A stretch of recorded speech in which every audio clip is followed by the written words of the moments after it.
Le gymnase était vibrant au son des applaudissements, l'écho des acclamations rebondissant sur les hauts plafonds. Des rangées de diplômés en toge bleu marine rayonnaient à l'appel de leur nom. Les familles criaient et agitaient leur téléphone pour immortaliser le moment. Mais quand mon nom, Chloé Dubois, a retenti dans le microphone, quelque chose de glaçant s'est produit. Avant de commencer, laissez un commentaire et dites-nous d'où vous venez et de quelle ville vous regardez nos vidéos.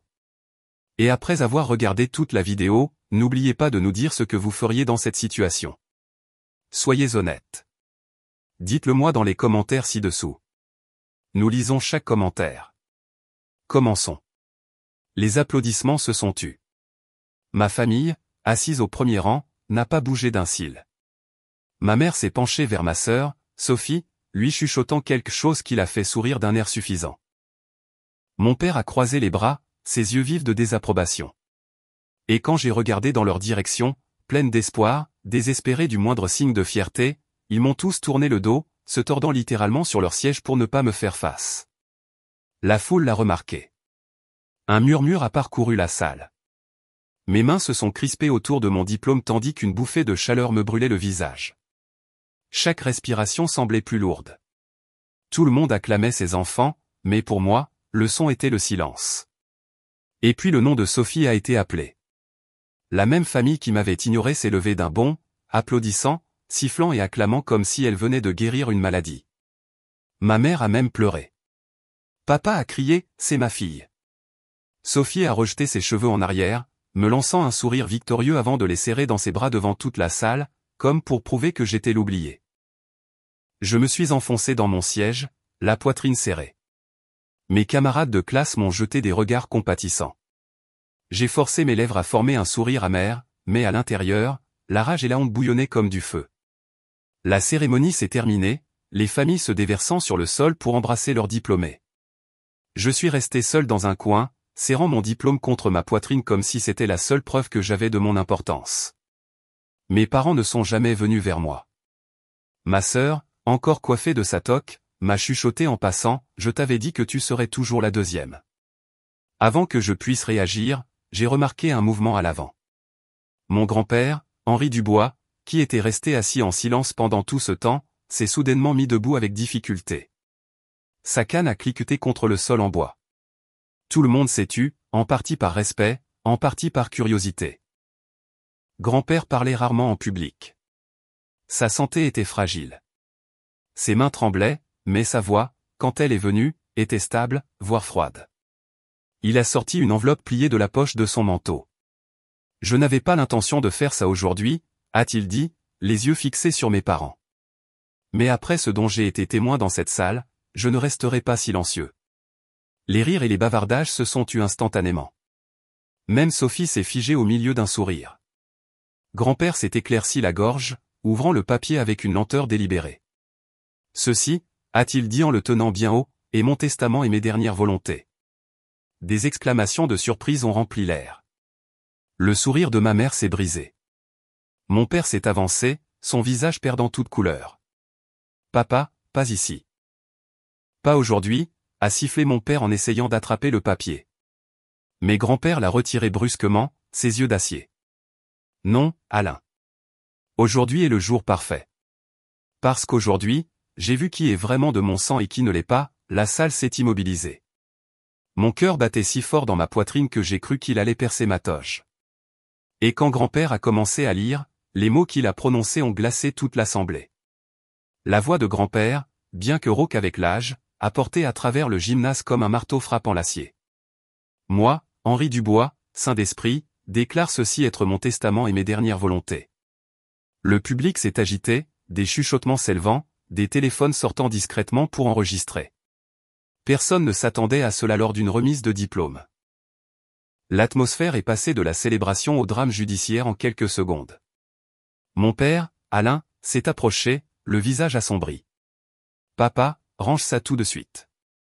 Ce n'est pas l'endroit. » Le regard de grand-père s'est aiguisé. « L'endroit ? C'est exactement l'endroit. Parce qu'aujourd'hui, Alain, je t'ai vu acclamer un enfant et en humilier l'autre. Tu as applaudi pour Sophie, mais tu as tourné le dos à Chloé comme si elle n'était rien. Et je serai damné si je laisse cette famille pourrir dans une telle cruauté. Chaque mot me transperçait comme du verre. Ma gorge s'est nouée. L'attention de la foule pesait sur moi. Je pouvais sentir des dizaines d'yeux brûler ma peau, apitoyés, interrogateurs. Le sourire suffisant de Sophie a vacillé. « Grand-père, s'il te plaît » a-t-elle dit, sa voix mielleuse, celle qu'elle utilisait toujours quand elle voulait de l'argent. « Tu te mets dans l'embarras. Tu sais, j'ai toujours été discrète. » La canne de grand-père a frappé le sol. Le son a claqué comme le tonnerre. Sophie a sursauté. Les lèvres de ma mère se sont pincées, la fureur tremblant sous son visage soigneusement composé. Grand-père a déplié le papier lentement, ses mains tremblantes mais sa voix inébranlable. Ce document a été rédigé il y a des mois, et j'avais l'intention qu'il soit lu en privé. Mais après aujourd'hui, je vois qu'il doit être public. Le monde doit savoir où je me situe. Je ne pouvais plus respirer. Mes paumes étaient moites. Était-ce vraiment en train de se passer ici, devant des centaines d'inconnus? Mon humiliation d'il y a quelques instants chancelait maintenant au bord de quelque chose de plus sombre, d'irréversible.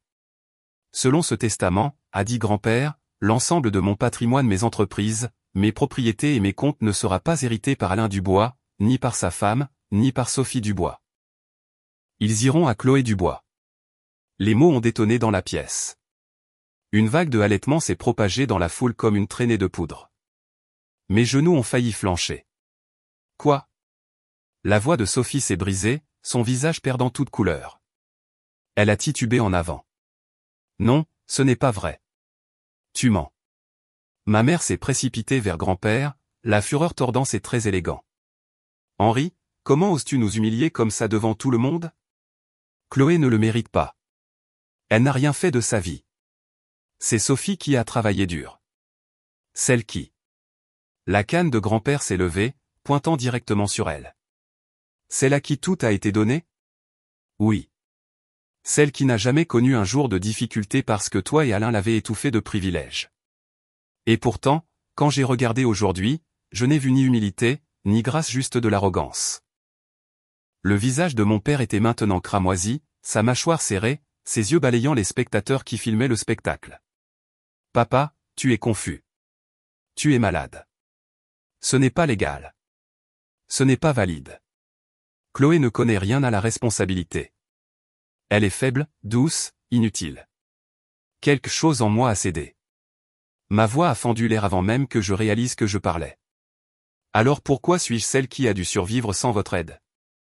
Pourquoi suis-je celle qui a dû prendre 2 emplois à temps partiel juste pour finir ce diplôme pendant que vous jetiez de l'argent à Sophie pour ses passe-temps? Le silence qui a suivi était suffocant. Ma voix tremblait, mais elle était assez stable pour que la foule l'entende. Des dizaines de téléphones ont capté mes paroles. Les parents de mes camarades de classe, qui m'ignoraient autrefois, me regardaient maintenant comme s'ils me voyaient pour la première fois. Les yeux de Sophie se sont plissés, dégoulinant de venin. Tu penses qu'un diplôme te rend meilleur que moi? Tu penses que le favoritisme de grand-père changera le fait que tout le monde sait que je suis la star? Le rire de grand-père était amer, un son qui l'a réduite au silence instantanément. Star?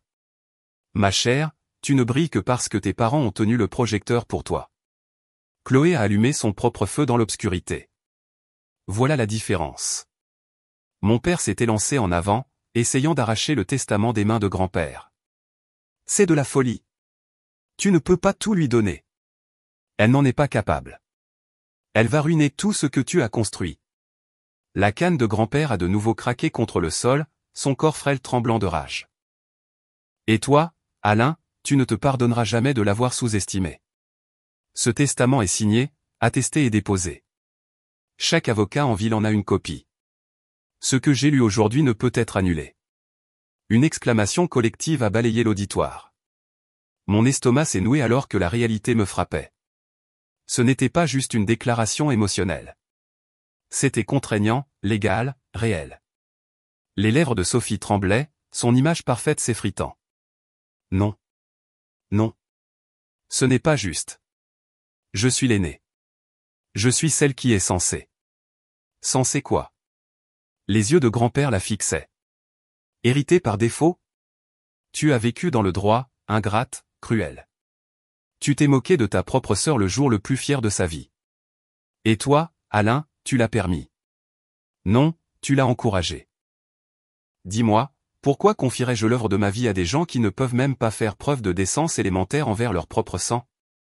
Le silence n'était rompu que par le faible bourdonnement du téléphone de quelqu'un enregistrant en direct. J'ai alors réalisé que cela devenait viral.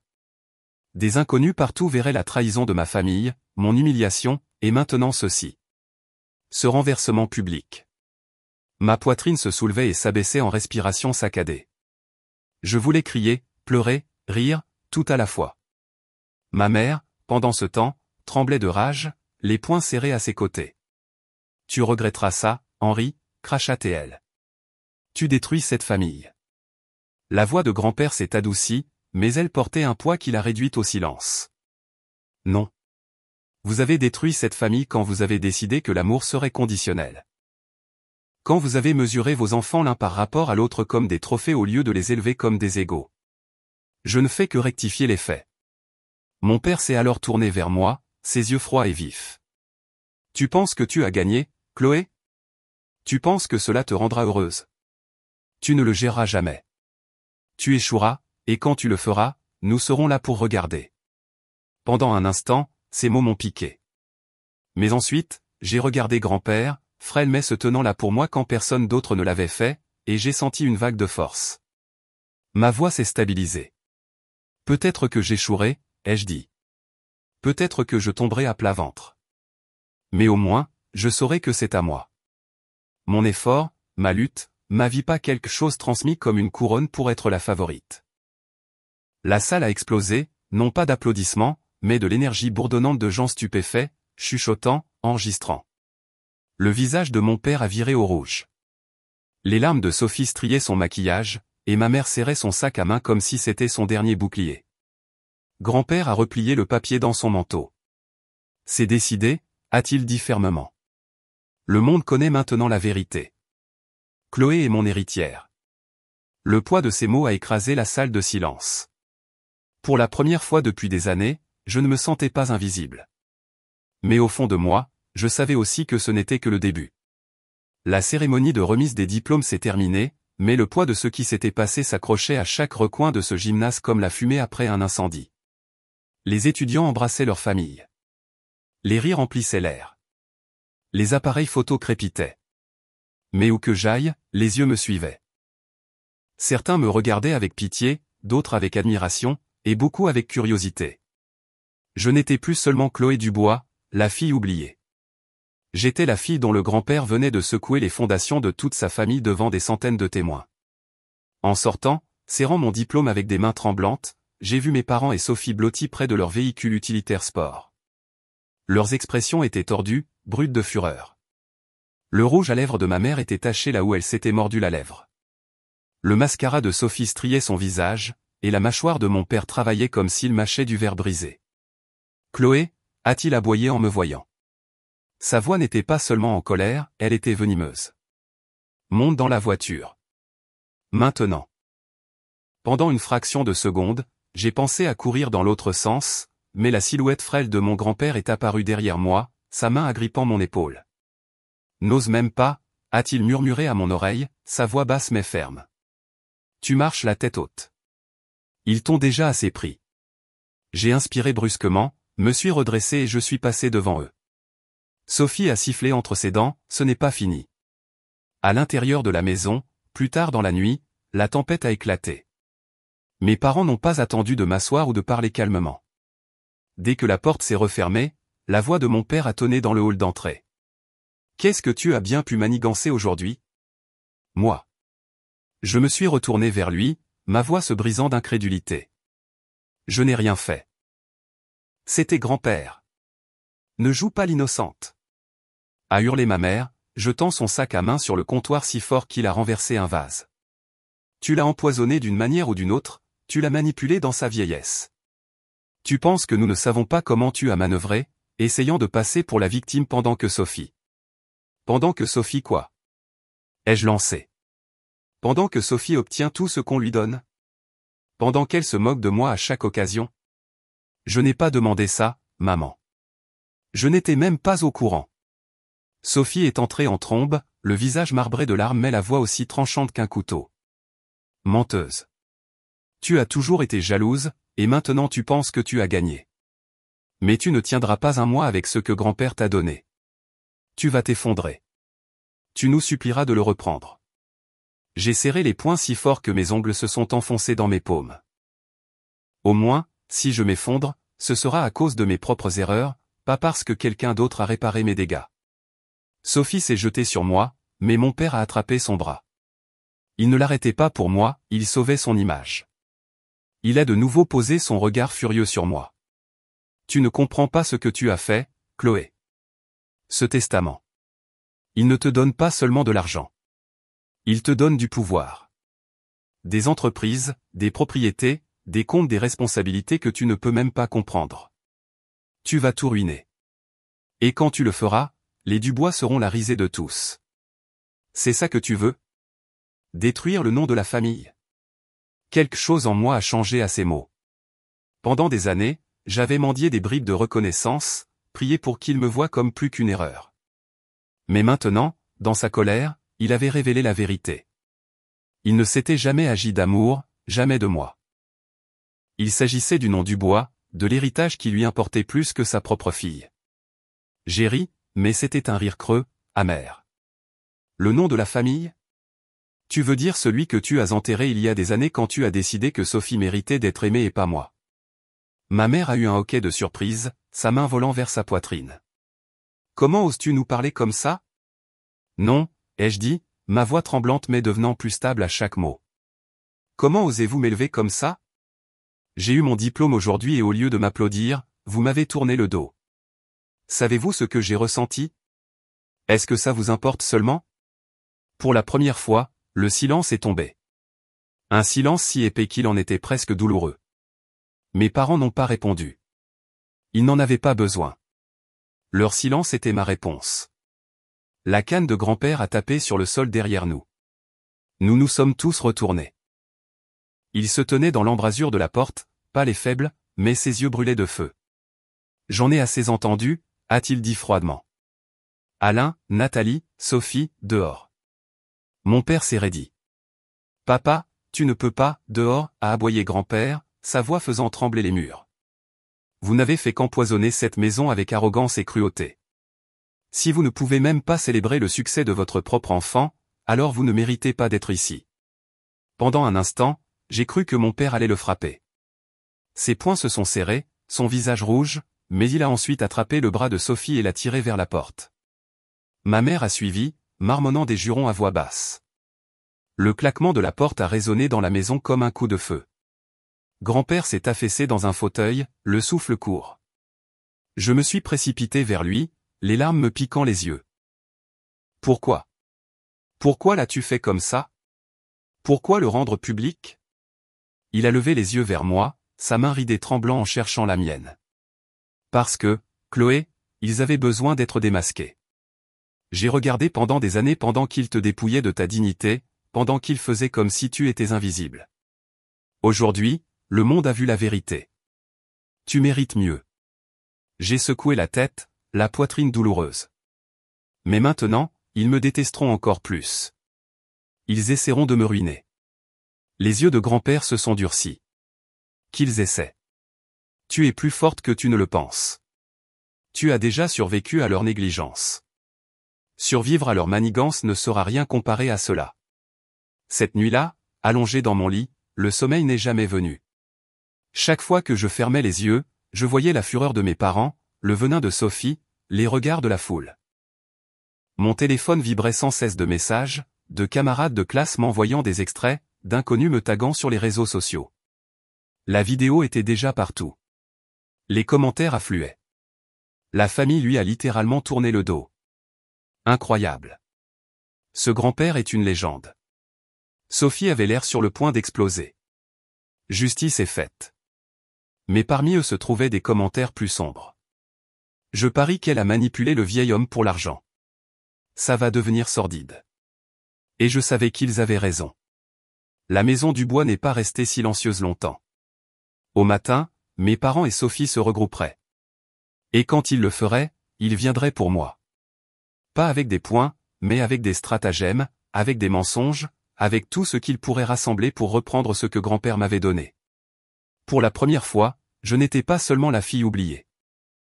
J'étais l'ennemi. Et la guerre ne faisait que commencer. La lumière du soleil matinal filtrait à travers les stores, mais elle semblait froide sur ma peau. Je n'avais pas dormi. Mon téléphone vibrait encore et encore d'appels manqués, tous de mon père. Quand j'ai finalement décroché, sa voix était glaciale. « Tu nous as ridiculisés, Chloé. Tu penses que le testament de ce vieil homme te rend puissante? Nous allons le contester. Nous te traînerons en justice jusqu'à ce que tu craques.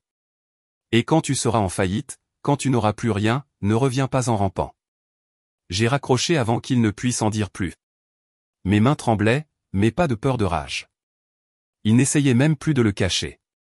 Il n'était pas une famille. C'étaient des prédateurs tournant autour de ce qu'ils pensaient être à eux. À midi, la une du Courrier lyonnais portait ma photo, debout seul à la remise des diplômes, tenant mon diplôme avec le titre « Ignoré par sa famille, sauvé par le testament de son grand-père ». La vidéo de grand-père le lisant était devenue virale dans tout le pays. Soudain, tout le monde connaissait mon nom. Cet après-midi-là, j'ai trouvé mes parents attendant devant la maison de grand-père, les visages tordus d'une fausse politesse pour les caméras qui se rassemblaient maintenant à proximité. Sophie, vêtue de vêtements de créateur, parlait assez fort pour les journalistes. Nous voulons juste aider Chloé à faire la transition vers cette responsabilité. Elle n'est pas prête. Je suis monté sur le porche, la fureur resserrant ma voix. Ne faites pas semblant de vous en soucier. Vous n'avez pas applaudi pour moi hier. Vous ne m'avez pas serré dans vos bras. Vous ne m'avez même pas regardé. Et maintenant vous voulez jouer les parents protecteurs? Tout le monde ici a vu la vérité. Des exclamations de surprise ont parcouru les journalistes. Les appareils photos ont cliqueté. Le visage de Sophie a perdu toute couleur. Grand-père est apparu à côté de moi, agrippant sa canne comme une arme. Laissez-la, a-t-il grogné. Le monde a vu qui vous êtes. Vous pouvez vous battre au tribunal tant que vous voulez, mais chaque avocat a ma signature. Chaque témoin a mes paroles. Vous ne pouvez pas effacer ce qui est déjà scellé. Le masque de mon père s'est fissuré. Il s'est penché en avant, la voix basse mais venimeuse. Tu le regretteras, Chloé. Tu n'es pas assez forte pour nous combattre. Pour une fois, je n'ai pas bronché. J'ai rencontré son regard, stable et sans ciller. Je vous ai combattu toute ma vie, et je suis toujours debout. Les caméras l'ont capturé. Ma voix, ma posture, le feu qui avait été enterré pendant des années. Et à ce moment-là, j'ai su que le vent avait tourné. Pas seulement à cause du testament, mais parce que le monde me voyait maintenant, la fille qu'ils avaient essayé d'effacer. Mes parents et Sophie se sont retirés, leur sortie entourée de caméras crépitantes. La foule n'applaudissait plus pour eux. Cette nuit-là, grand-père et moi nous sommes assis en silence sur le porche. L'air était frais, le chaos enfin distant. Il a posé sa main sur la mienne, frêle mais stable. Ils continueront de s'en prendre à toi, a-t-il dit. Mais tu as déjà gagné. Pas à cause de ce que je t'ai laissé, mais parce que tu as refusé de plier quand ils t'ont tourné le dos. Les larmes me brûlaient les yeux. Et si j'échoue? Il a souri faiblement. Alors échoue avec dignité. Échoue en sachant que tu t'es défendu. C'est plus qu'ils n'auront jamais. Les étoiles scintillaient au-dessus de nous. Pour la première fois depuis des années, je ne me sentais pas invisible. Je me sentais inébranlable. Ma famille avait essayé de me briser avec le silence, mais à la fin, leur cruauté était devenue la scène même où je me suis élevé, et ils ne pourraient plus jamais me tourner le dos.